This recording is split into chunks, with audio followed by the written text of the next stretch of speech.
Thank you for tuning in to Hacks and Hobbies with your host, Junaid. We're visited by our amazing guests coming from all walks of life. Want to learn their story, their struggles, and their journey on how they got to where they are today.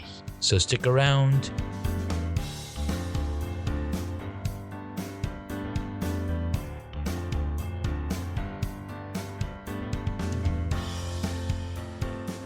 In this episode, we get to speak with James Mulvaney. He's the founder of Radio.co, Podcast.co, and Matchmaker.fm. His team is doing interesting things in the online media, broadcasting, and content spaces. One of these is a complete radio station management tool. His team made a complete solution for broadcasters, including playout, streaming, and analytics all in one easy-to-use cloud-based package. Notable clients include music brands like Primavera Festival, Vice Magazine, Cafe Del Mar, and Cafe Mambo in Ibiza, numerous educational institutions, and not-for-profits including One Ocean and UNICEF. Let's get into some technical stuff with James. Hey, James. Thanks for coming on to the podcast. How are you doing today? Great. Thanks very much for having me. It's a pleasure to be here. James, it was really cool connecting with you in the green room.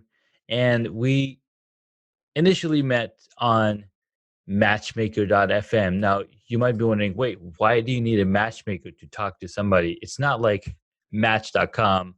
And what's funny is that I was looking through some of the messages on my phone and it said Matchmaker. And my wife's like, what are you doing on a Matchmaker site? So tell us a little bit about Matchmaker.fm. How did it get started? Yeah, so Matchmaker.fm we built it like Tinder, but for podcasters. So it's a networking site. You can connect with people who are looking to get booked on shows if you're a podcaster, or if you're an expert in a certain field, or you're looking to grow your personal brand, or maybe you're an entrepreneur and you've just launched a new product. Getting booked onto other people's podcasts is a really good way of, building awareness and also having some really interesting conversations, I think, too. Absolutely. So where did the concept for Matchmaker come from? We had talked a little bit about in the green room that you have two companies, Podcast.co and Radio.co.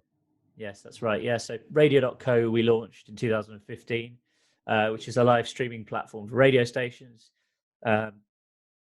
More recently, we launched Podcast.co last year, and when we were in the kind of the gear up to the launch, we were looking at different ways to market the service.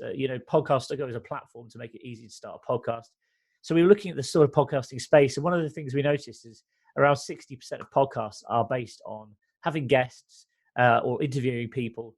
And, it seemed like a good idea, a good funnel for us to sort of attract people, because a lot of people who are looking to be guests on podcasts then end up starting their own podcast. Mm-hmm. So to start off with, rather than spending time writing any code, we literally created two sort of landing pages on the podcast.co site. One was aimed at podcasters. So it's like, if you've got a podcast and you're looking for great guests, please fill out this form. Tell us a little bit about your podcast, what sort of guests you're looking for. And the other page was aimed at guests, so if you're an entrepreneur or a public speaker, or, you're an author, or you're looking to kind of get featured on podcasts for whatever reason, tell us about your areas of expertise and what you've got to offer. And, we just had two Google forms, so the exercise probably took us, like half a day just to kind of structure these forms. And what we would notice very quickly is, number one, we were getting lots of responses. Number two, the responses were really quite detailed. So people were actually spending time filling out effectively like a profile on themselves just on this form. And back then, we didn't really have any way of connecting these two people, but kind of this was just basically just to validate the idea. So we could say, what we've got, 100 people on this one list and 100 other people on this other list. Now we just need some way to actually connect the two together. So we sat down with our designer, and we kind of just explained the process. And we said, look, we kind of want to create almost like a Tinder style thing for podcasters.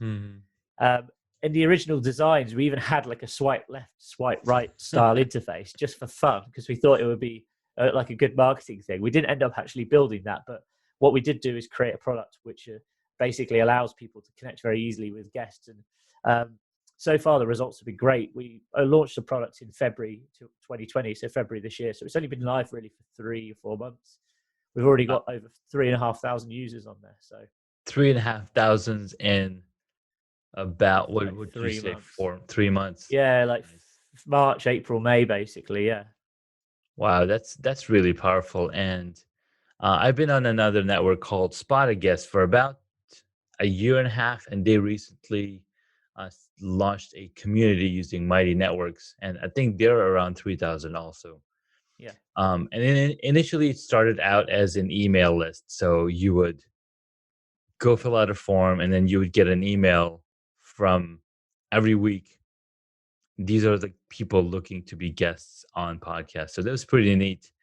And I actually got some guests through that network, and build my network and guest list through that as well. So Matchmaker has been really good so far. I've got one, two, three, about 8 people, 8 Wow. guests on my podcast through that. Great. So it is working. Yeah, I mean, it's really great. And for me as an entrepreneur, I find that massively rewarding because people are coming to us and saying, I've signed up and within 24 hours, I've got booked on a podcast. I can't believe this. Yeah. So it works from both sides of the kind of fence, because someone who's looking to be a guest, they can easily get in touch with, a dozen podcasts. Mm-hmm. And currently I'm, hence one of the reasons we're talking, I'm actually embarking on a challenge myself. I've set myself a challenge of getting booked on 30 podcasts in 30 days on Matchmaker. I've got a few days left now. This is number 22, I think, or number 23. Nice. That is an excellent way to market your service, your podcast, and Yeah. whatever's you're running. In fact, one of my friends that had a guest on my podcast, his name's what's his name? Jordan. So Jordan went on a 90-day challenge where for 90 days he was like, "What is going to do 90 podcast episodes Yeah. to promote his Cloud9, you know, uh, authentic living." And I think he also had a book coming out around the same time. Oh, cool. So podcast is an amazing way to get out there. Plus, it's growing so fast. I mean, we just 3-4 years ago we only had 200 to 300,000 podcasts, Yeah. and just in 2017 or 2018 we had 600,000 brand new podcasts. And now you mentioned earlier in the green Yeah. room that they've passed the million mark. They passed, yeah, both Spotify and Apple have announced they have 1 million. So, it's an exciting place to be. But if you think about 1 million podcasts compared to the number of YouTube channels, say, it's a very small number. So I still think there's a lot of opportunity. A lot of people come to me and say, "Oh, is it too late to start podcasting? There's already too many out there." But actually, when you think about it like that, it's still quite a small number. Absolutely. And everybody has their own voice. So if they do want to start a podcast, please do, because there's only one of you. And that's what I tell everybody, Yeah. that there's only one of you. Just go out and create your podcast, fulfill your passion, whatever your podcast is going to be about. Just go out there and create it. Because just like back in the 90s when there were people creating websites and blog posts, and in 2000s, the blogs this blew up with Blogster, with what was that, Blogger, because people were just creating blogs just to create content and build up what their thought process was. Yeah, I agree. I Podcasting. mean, Hmm. and as well, I think there's different reasons people go into podcasting. Obviously, we work with a lot of brands and corporate clients who are doing it as a way to sort of increase leads into their business, or build better relationships with their customers. But then also, there's lots of people who just do podcasting as a hobby, really, just for fun. And I think there's no harm in doing that if you're just going into it just to have some interesting conversations and meet some new people, and provide some kind of entertainment or education for your audience. I think that's great. Absolutely. In fact, I started this podcast, Hacks and Hobbies, Yeah, as a hobby, exactly.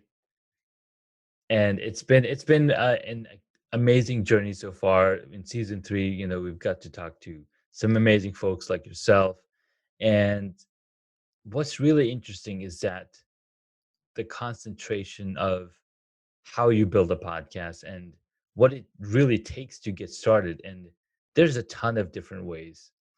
And I think one of your sites, podcast.co, Mm. so that started last year, correct?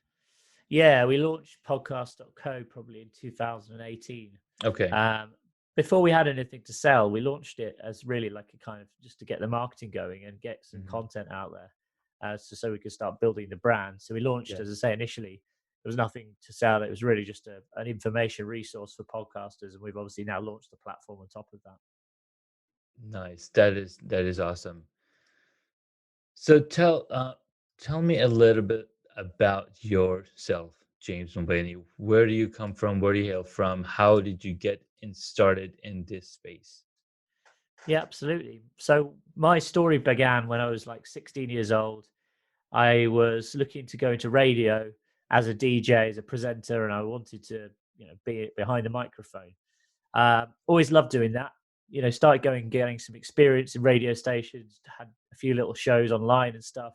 And I was always fascinated by the idea that, I could start a show and sort of broadcast to my friends and how that process worked. How do you stream audio online? And this was back in like 2002, 2003, Mhm. 2004, when I was sort of finishing high school. Yeah. And yeah, I kind of then also was like had an interest in building websites, and I was teaching myself to code PHP. Um, so I kind of ended up putting the two together. With I went off to university and started a business called Wave Streaming, which was based on the Shoutcast platform, which I know we were just talking about before, Mm. owned by AOL, part of Winamp, kind of legacy software from the 90s.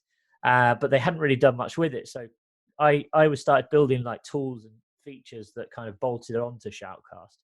And we started doing well as a business. I kind of finished university and I was in a fortunate position. I didn't have to go and get a job working for someone because the business was generating revenue, so I could just continue growing it. Yeah. Um, Back then, I really wore lots of hats. I was writing the code, I was talking to customers, I was doing sales, I was designing the website. But I was probably kind of a bit of a jack of all trades and master of none. So I then started hiring staff who kind of knew better than I did, and started growing it from a business that was, like a side project for me to actually something that was quite successful. Um, we then actually formed a partnership with AOL to promote Shoutcast and worked with them for a number of years in doing so. That deal came to an end when they sold that part of their business to another Mhm. company who didn't want to work with us. So Yeah. that was fine. So that was the kind of reset button. And at that point, I thought, right, what's next? And that's really where the idea for radio.co came about. Nice. So radio.co has over about 4,000 channels around the world, correct? Yeah, I think we're probably pushing close to 5,000 now, but we have a Nice. lot of customers broadcasting from all countries, at every corner of the globe. So we've got lots of customers in the USA, but we've got customers in India, Africa, obviously Hmm. all throughout Europe, Yeah. and a complete range of types of customers. It's a really exciting business to run. So how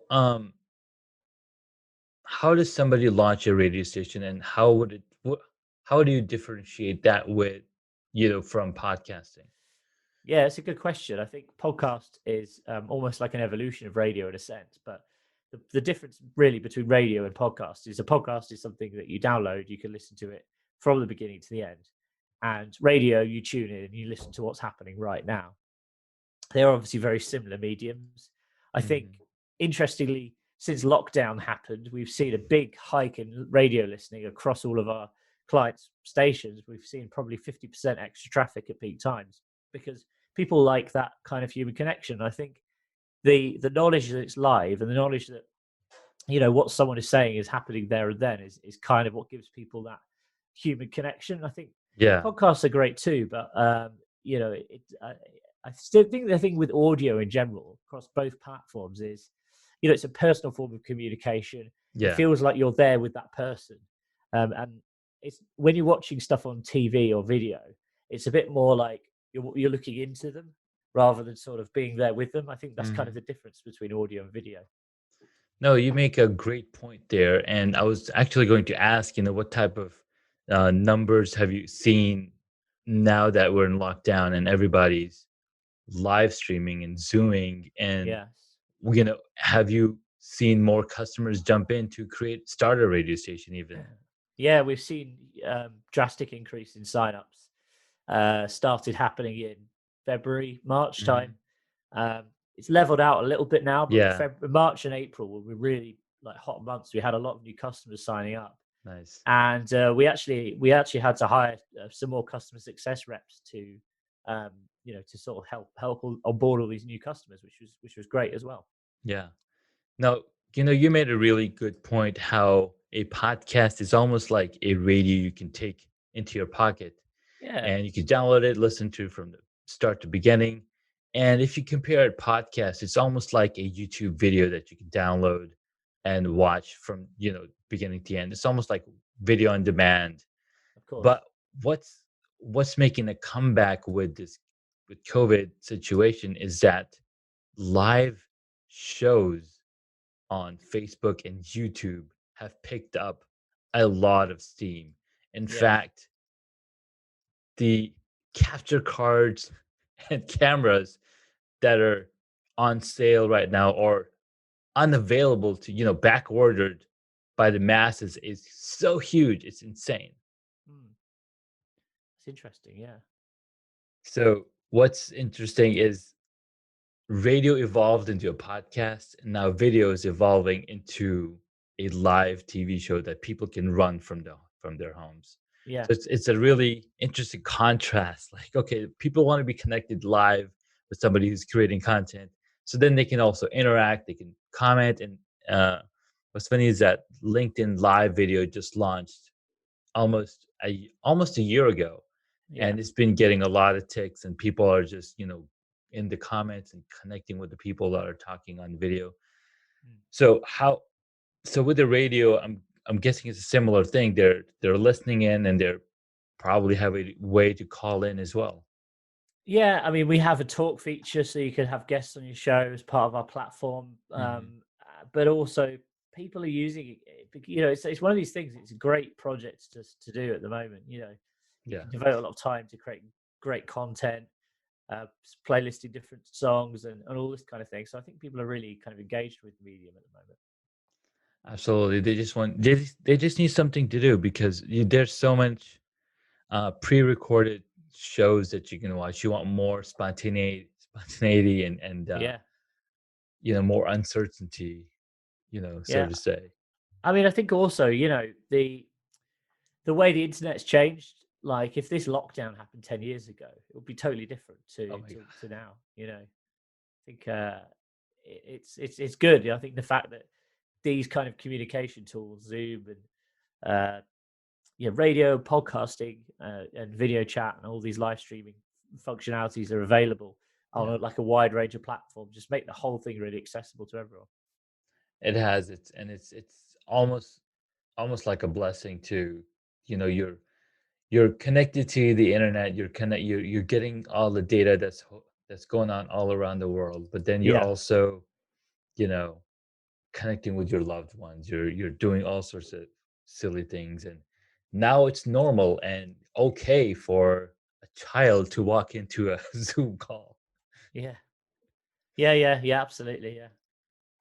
So James, tell me, what can how what is it that we're trying to what's my question supposed I'm trying to formulate a question.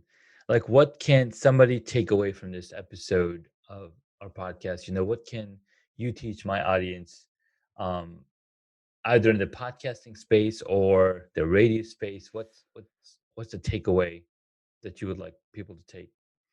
Yeah, I mean, I think I'll speak about podcasting because it's more. I think it's got a wider appeal, like generally to a lot of people. Two things. So, firstly, if you're thinking about starting a podcast, but maybe you're not sure if you want to jump in straight away, if you sign up to Matchmaker as a guest and get some experience appearing on other people's podcasts, it's a great way to kind of test the water, see how you kind of act, see, you know, test your responsiveness to people's questions. And I think, being a guest on someone else's podcast is a great way to go if you're not really ready to take the plunge into starting your own podcast just yet. Also, the benefits I mentioned before, think about how many audiences you can potentially expose yourself to who otherwise wouldn't know about you. So that's the first thing.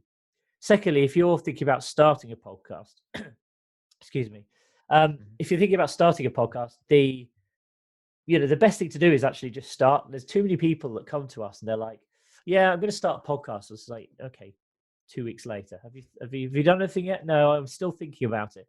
Actually, just starting is the first step that you need to do. It doesn't matter if the first episode or your first season is not perfect. There's always time to reiterate, and you're going to be continually improving and continually making yourself better, and becoming a better interviewer as well.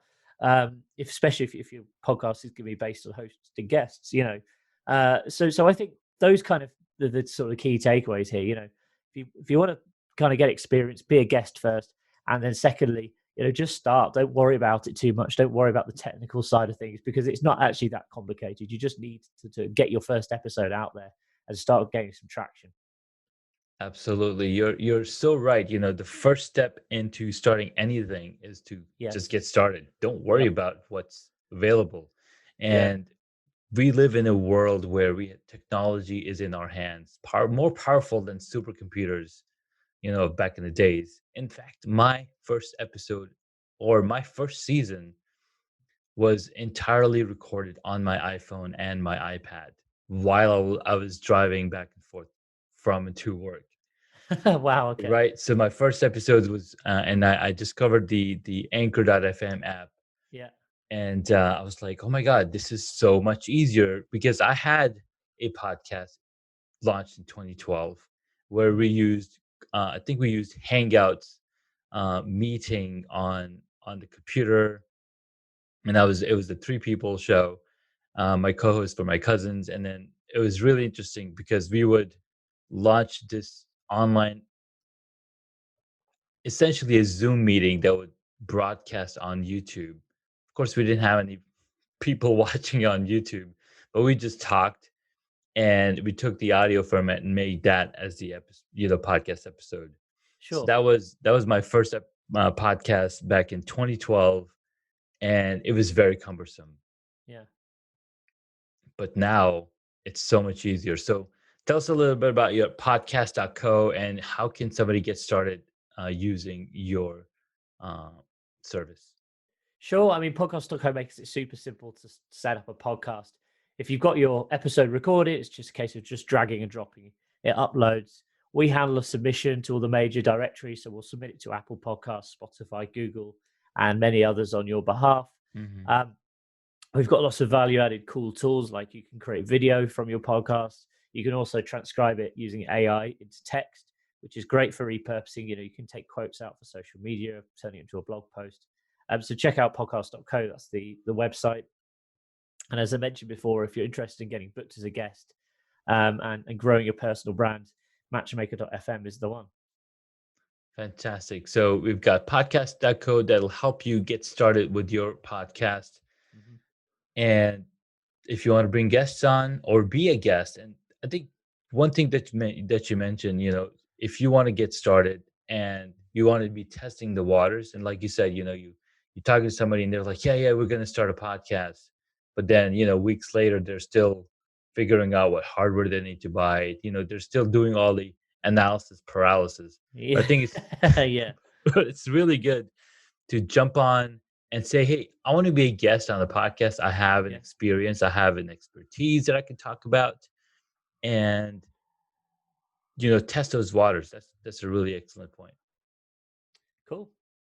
Now, what's interesting is I didn't do that. I was like, I'm just gonna start recording, and I took it from Gary Vaynerchuk. He's like, if you want to create anything, just get started and don't think about what you're gonna talk about. Just think about the journey that you're taking. So document the process. So I started documenting my beekeeping process, my Yeah. beekeeping hobby, and that became my first season. So I'm Uh-huh. talking about beekeeping, how do you set up your hives, how do you set up your frames, the bee biology, everything beekeeping related. And people was like, wait, you're a beekeeper? You're the first beekeeper I've ever talked to before. So that was really an exciting journey. Again, it's important to get started, Mhm. and podcast.co's got your back covered, because submitting and setting up stuff on different platforms can be another huge friction point, right? Yeah, absolutely. Especially the cumbersome process of setting up on Google Podcasts. I still don't know how to set it up on Google Podcasts and episode, my own podcast.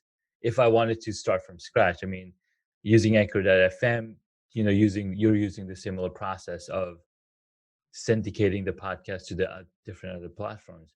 But Mm. of course, you also have experience from the radio network, and working with different software, and building stuff up on top of that. So that's really awesome.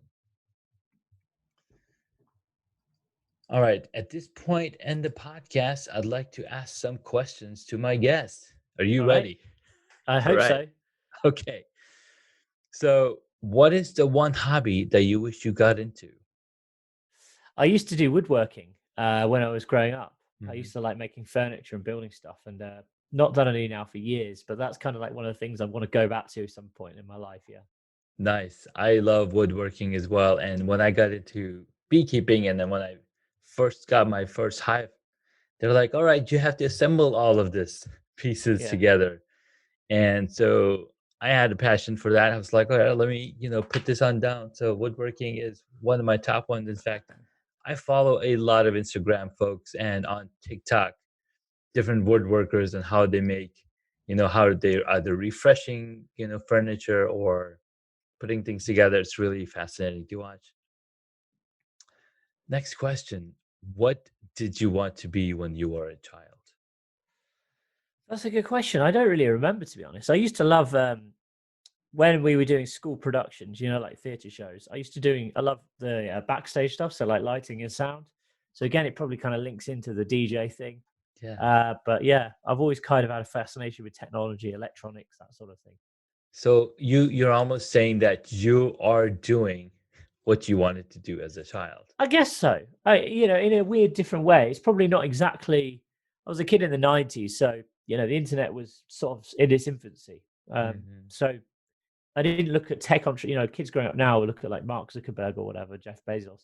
I didn't look up to like people like that and think, oh, look, they're tech entrepreneurs. That's where I want to go. But Yeah. yeah, I always had an interest in, the behind the scenes stuff and figuring out how things work. So I guess it's kind of, in a sense, that's really what I've ended up doing. Yeah. Nice. That's really cool. Yeah. All right. Next up, what is your favorite movie or TV show? That's a good question. I don't have I can't just give you one answer there. Mhm. So pass, I guess. I'm just trying to think the last film I watched. It was Richard Jewell, which was pretty good. All Is it right. Richard Jewell or Robert Jewell? Robert. I have to say I don't know that movie. Would Yeah. you pick a book if you had a choice to pick your favorite book? Two business books I read when I was kind of young were Rich Dad Poor Dad and 4 Hour Mm. Work Week. I thought they were both really inspirational, and they were pretty cool. Yeah, Rich Dad Poor Dad was a really good one for me. It changed the mindset for me. Yeah, same. I think it's And I was really, like, holy smokes, what? Really? That's yeah. that's what the world is made of?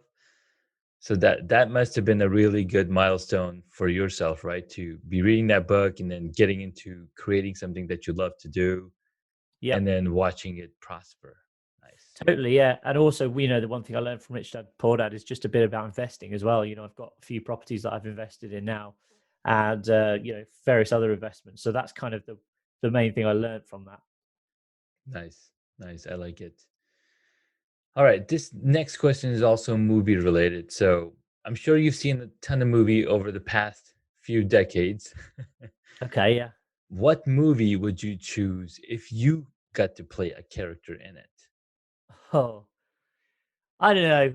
Probably like one of these goofy movies from the mid 2000s. Mhm. Like when I was like a teenager and used to watch like American Pie and stuff. That was probably like, I don't know, one of those characters would be fun to play, I think. That's a good one. So we'll put down American Pie, Yeah. the movie you want to play a character in it. I don't know which character, but just someone in one of those Someone in films. there. Okay. Yeah. Or actually, there's another one called Kevin and Perry Go Large, which is fun. So yeah, one of those kind of like cheesy from the like early 2000s, the mid 2000s, something like around there. All right, man. You're giving us a lot of shaky answers, but we'll take them for the time being. We'll leave it to the audience and to go bug you and ask you, hey, no, really, what character in American Pie would you want to be? I can't remember the cat. Well, the only character I remember is the main guy, which was Adam Sandler. Nobody wasn't it? else. Yeah, exactly. And Nobody a else. Stifler, and but I don't know that. So I don't know, one of those characters, whatever. They just think it's a good fun film. Awesome. All right. Next question. This is one of my favorite ones. Who is your favorite superhero? And that's mainly because I love superheroes, and you can see back here. Yeah, I don't like superheroes. All right, if you don't like superheroes, which is totally fine. I've been compared to Clark Kent before, so we'll go with Clark Kent. All right, Mr. Clark Kent. The question that's kind of like in the same vein is what would be your superhero power? That's a tough one, isn't it? Be invisible or fly, or invisible go fly. back in time. I don't know. There's two. There's two. So how about going back in time? There we go. Awesome. Go back in time. Yeah. All right. Last question. If you were a board game, what would it be? Monopoly. Oh, man, I've been getting a lot of Monopolies. I need to stir my game up. Thank you so much, James, for answering those questions as best as you could, even though you had no idea these questions were coming at you. I'm always rubbish at these kind of questions anyway. I don't have like real sort of fascinations or obsessions with one film. You know why that is? Generalist rather than specialist. No, you are a specialist, my friend. You just don't see that because you're so deep into your own, podcast.co and growing radio.co and Matchmaker. So what happens is, you're focused on these properties. These are your three children that you're focusing on. And I know that because I have 3 kids. Yeah. And if I didn't have any hobbies, I would go I'm not gonna say it, but they are amazing, and they take up your time. So, and then you don't have time for hobbies because I haven't biked. Cycling is one of my hobbies, and I haven't biked in 2 years. Oh wow! Because I had a brand new 3-year-old, brand new third baby. So yeah, it's really fascinating getting to know you a little bit. How you started at different companies, your little background on the amazing companies you were able to, form, and the partnerships because that takes, you learn so much from those partnerships and those experiences that you've done able to, bring it all together and create your own amazing company. So James, where can my audience find you? Sure. So check out the sites, podcast.co, matchmaker.fm, radio.co. If you want to connect with me on social media, there's a page. If you go to James M, that's M for Mike, jamesm.com/connect. That's all links to my different social profiles on there. I'm always creating lots of content as well about how to start podcasts, stuff to do with radio, and a bit of business advice as well. Very awesome. Thank you so much for sharing. We will be sure to drop in the links and the show notes. All right. To get connected with you. Thanks so much for your time. Have an amazing day. It's been a great conversation. Thanks very much for having me. Yes, it was certainly a great conversation, especially when we started talking and I thought I had hit record, but I hit mute button. And I'm like going on. And I'm like, I'm not getting any response from James. What is going on? And I look at the screen. I pressed the mute button. And I didn't even pay attention about the recording. Because it's so early in the morning, and I know that's my fault. It's been crazy. Time differences. Yeah, time differences. You know what's funny is that I've spoken to a lot of people over the pond, but I still haven't had a chance to speak to somebody in Australia because that time difference is even more crazier. There's a few entrepreneurs and influencers that I follow in Australia, and I've been trying to get them on my podcast, and the time difference is just what kills me. Yeah. We But just need to stay up really late, I know, right? or wake up in the middle of the night and just record one. I was chatting to an Australian guy a couple of weeks ago. So yeah.